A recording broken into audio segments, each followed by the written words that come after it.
Assalamualaikum dan salam sejahtera. Bertemu kembali dalam MG Flash 30 November bersama saya Nur Aini Johari. Kita mulakan dengan berita utama. Dewan Bandaraya Kuala Lumpur DBKL akan mengenakan caj tambang kepada warga negara asing yang menggunakan perkhidmatan bas Go KL. Jelasnya dalam kenyataan kadar caj itu akan dilaksanakan secara berperingkat membabitkan laluan di sekitar pusat bandar. Tambah DBKL, antara laluan yang terbabit adalah laluan 01 hijau, 02 ungu, 03 merah dan 04 biru. Kaedah pembayaran yang akan dilaksanakan adalah tanpa tunai menerusi kad Touch and Go, kod QR, kad kredit atau kad debit. Manakala warga negara Malaysia pengguna MyCard yang mempunyai sistem pembayaran Touch and Go diminta membuat pendaftaran bagi menikmati perkhidmatan percuma. Kaunter pendaftaran MyCard tersebut akan dibuka mulai esok iaitu 1 Disember 2023 di hentian bas KLCC, hentian akhir Titiwangsa dan hentian akhir Pasar Seni. Manakala di lobi menara DBKL 1 pula dibuka bermula 6 Disember ini setiap hari Rabu. Bagi golongan kanak-kanak yang berumur 12 tahun ke bawah, perkhidmatan bas Go KL adalah percuma. Lebih 23,000 individu berusia 16 hingga 36 tahun di negara ini dikesan membawa kenderaan tanpa lesen, termasuk pelajar yang menunggang motosikal ke sekolah. Ketua Pengarah Jabatan Pengangkutan Jalan JPJ Rospi Agus Taha berkata, sesudah itu pelbagai program kesedaran giat dilakukan oleh agensi bagi menurunkan angka berkenaan. Ke sekolah tanpa lesen. Sekarang ni fasa kita ialah fasa evokasi. Kita memberi penerangan di sekolah-sekolah, ibu bapa, BIBG dan murid sendiri tentang keselamatan jalan raya.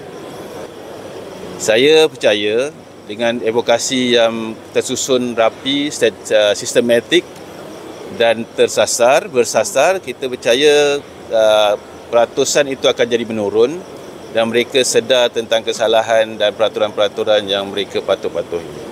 Saya sangat optimis bahawa program-program yang kita laksanakan termasuk program hari ini akan memberi kesan kepada adik-adik di sekolah, termasuklah ibu bapa yang membenarkan anak-anak mereka menggunakan kenderaan.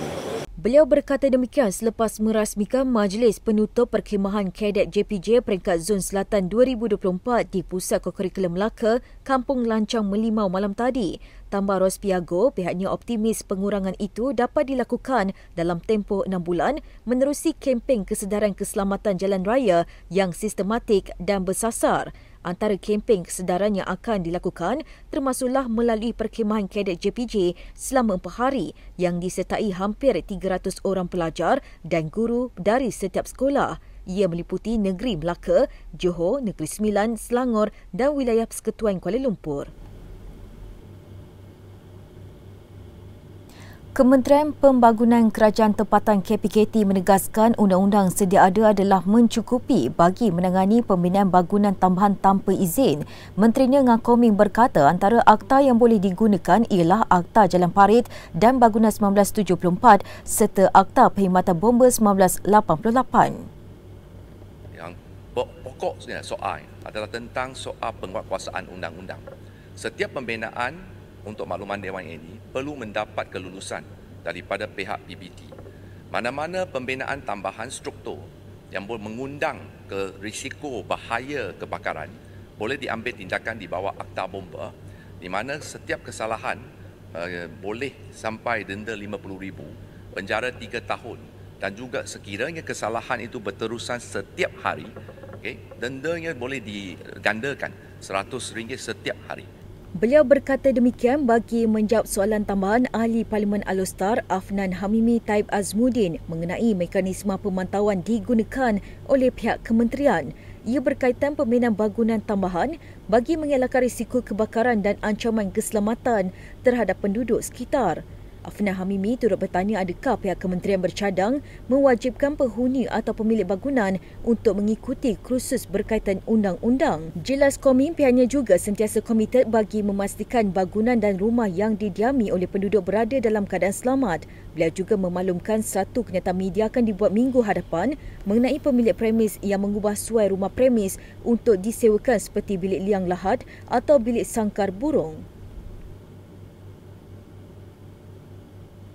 Persatuan Pengguna Pulau Pinang CAP menggesa satu suruhanjaya siasatan ditubuhkan susulan insiden runtuhan di tapak pembinaan sebuah gudang logistik di Batu Maung Bayang lepas kemarin. Presidennya Mohidin Abdul Kadir berkata ini kerana pihak berkuasa perlu menjalankan siasatan yang teliti dan menyeluruh bagi mengenapasti punca kemalangan itu. Dalam kenyataan, CAP berkata mereka terkejut dan kecewa apabila sebuah lagi bangunan yang sedang dalam pembinaan runtuh. Sesudah itu, pihaknya menggesa Majlis Bandaraya Pulau Pinang, Lembaga Pembangunan Industri Pembinaan Malaysia dan Jabatan Kesihatan dan Keselamatan Pekerjaan bertindak tegas terhadap mereka yang bertanggungjawab atas insiden itu. Tambah Muhyiddin memandangkan statistik kematian dalam kemalangan pekerjaan tinggi, maka keselamatan bagi pekerja mestilah diutamakan. Berdasarkan laporan JKKP, sebanyak 6,793 kemalangan pekerjaan disiasat pada 2020 dan daripada jumlah itu, 193 kematian direkodkan, manakala 256 hilang upaya kekal membabitkan pekerja asing. Sebelum ini, beliau berkata terdapat dua kes utama di Pulau Pinang iaitu perancar runtuh di Jambatan Kedua Pulau Pinang dan sirip dinding runtuh di bangunan setinggi 21 tingkat. Berikutan kejadian itu, suruhanjaya siasatan yang ditubuhkan oleh Kerajaan Negeri Pulau Pinang mendapati berlaku ketidakcekapan dan kecuaian. Tegas beliau, kejadian seumpama itu perlu diberi perhatian kerana melibatkan banyak pihak selain melibatkan nyawa pekerja. Seorang buruh pingsan manakala 5 lagi sesak nafas akibat terhidu gas bocor dipercayai klorin di tapak pembinaan di Pegagau Agrikultur Wakuba Tawau Sabah. Ketua Balai Polis dan Penyelamat Tawau Jamie Shin Ujing berkata seorang pekerja berkenan berada di zon merah manakala 5 lagi di zon kuning Jabatan Kecemasan Hospital Tawau. Menurut Jamin Shin, mangsa adalah warga Indonesia Jamal Umar 30 tahun dan 5 warga Filipina dikenali sebagai Sebanding 43 tahun, Aduk Jak 28 tahun, Syarul Nizam Raymond 19 tahun, Milham Ibnu Hatta 35 tahun dan Jai Azmi 19 tahun. Katanya ketika dibunyi bernama hari ini, setibanya pasukan bomba di lokasi kejadian, mereka mendapati berlaku kebocoran gas semasa kerja-kerja mengorek tanah di tapak pembinaan berkenaan. Jamin Shin berkata pihaknya bertindak pantas untuk mengawal keadaan dengan memindahkan orang awam yang berada pada jarak 500 meter hingga 1 kilometer dari kawasan kejadian. Pihak bomba turut membuat kerja-kerja pengozonan menggunakan pengesan gas untuk mengambil bacaan radiasi bahan. Pihaknya juga menampal kebocoran pada tong yang dikenapasti jenis klorin menggunakan tanah dan plastik. Kerja-kerja penyah cemaran dijalankan sebelum operasi ditamatkan pada 8.36 malam tadi. 426 mangsa banjir melibatkan 123 keluarga masih ditempatkan di 5 pusat pembinaan sementara PPS hingga jam 6 pagi tadi. Menteri di Jabatan Perdana Menteri Hal Ehwal Sabah Sarawak dan tugas-tugas khas Datuk Armizan Muhammad Ali berkata ia meliputi 4 daerah di Kelantan, Terengganu dan Pahang.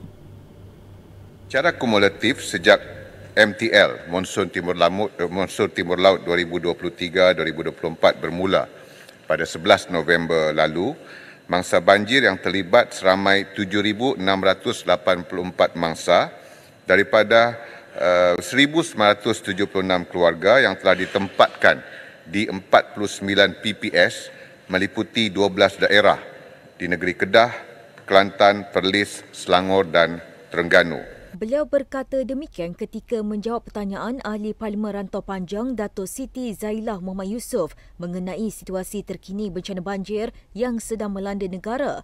Dalam pada itu, Dato' Armizan turut memaklumkan Jabatan Kebajikan Masyarakat JKM menyediakan 8,481 PPS dan ia mempunyai kapasiti bagi menempatkan 1,620,855 mangsa di seluruh negara. Katanya PPS terlibat membabitkan 5,063 sekolah, balai raya atau dewan 2,457, masjid atau surau 572 dan pusat komuniti 389.